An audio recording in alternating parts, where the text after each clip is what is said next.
considerably over the years is the attitude of the banking people and the financial people as a whole, who have been literally jealous of the credit union movement since it began.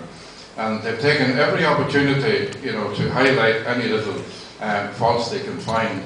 And for some sad reason, the media seem to go along with that, and they get a lot of prominence in the financial parts of the paper.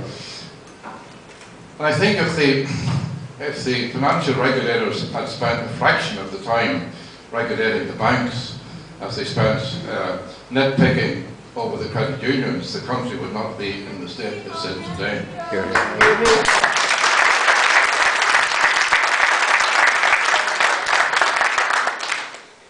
And I want to say tonight, 3 cheers for the credit union movement, because you have proved yourselves to be the true professionals, not the so-called professionals taking down obscene salaries for themselves, who have led the country into such a desperate condition. 3 cheers for all you wonderful people who have given so much time and so much of your talents over the years to foster this wonderful movement that we have. And to adapt the words of Winston Churchill, rarely has so much been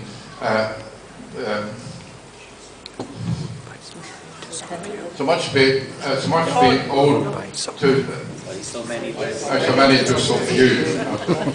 Yeah, he said it about the Royal Air Force. I say it about you people in the credit union.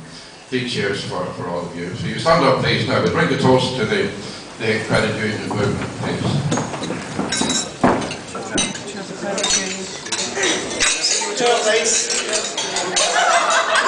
And if we just remain standing, please, for a second. And I'd also like to remember all absent friends. All the people that we knew in the credit union movement who are no longer with us, that we think of them this evening in a special way, and may God give them all eternal rest. You can sit down now, please. I'm not nearly finished yet. I came to Drogheda in 1965, and thank you very much. First thing I need that.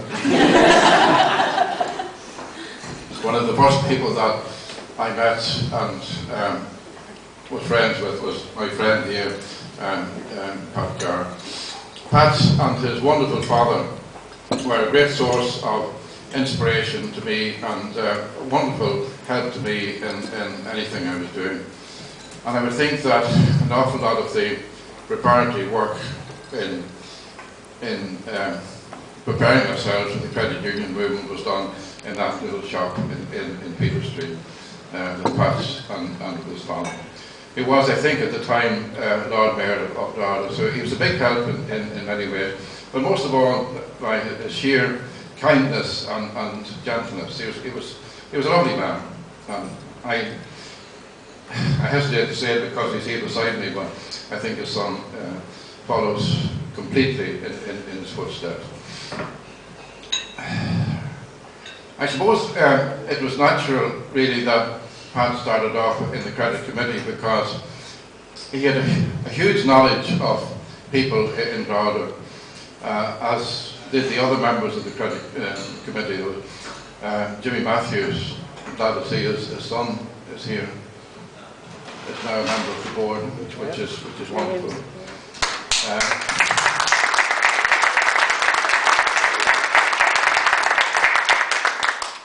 And we have 2 full-time trade union officials, Tom Campbell and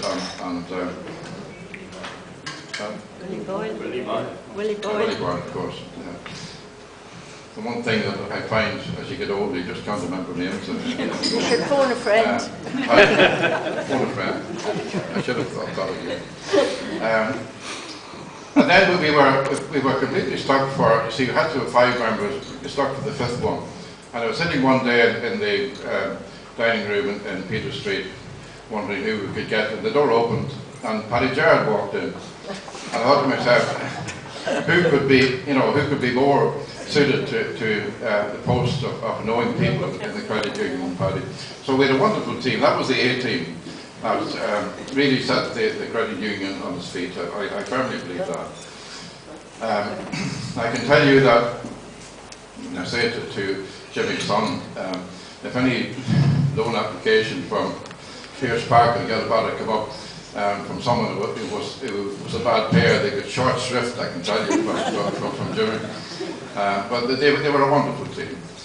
And that went on all the years, and to the situation we have now, we're one of the top 10 credit unions in Ireland. So it's a great credit to all of you, but just especially to this man here, because I think the secret of his success really lay in his personality. Everyone likes Pat Carr. He's a lovely, easy personality, and as well as that, I always think that he has this sense of optimism that everything will turn out right. And I remember often, talking to Pat, and I'd be worried about something. Pat said, "Don't worry about it, Father, it'll be all right." And of course it always was. And it's important to have a mentality like that. So we honour him tonight, and I do wish him health and happiness and good punting over the years. God bless you. Okay.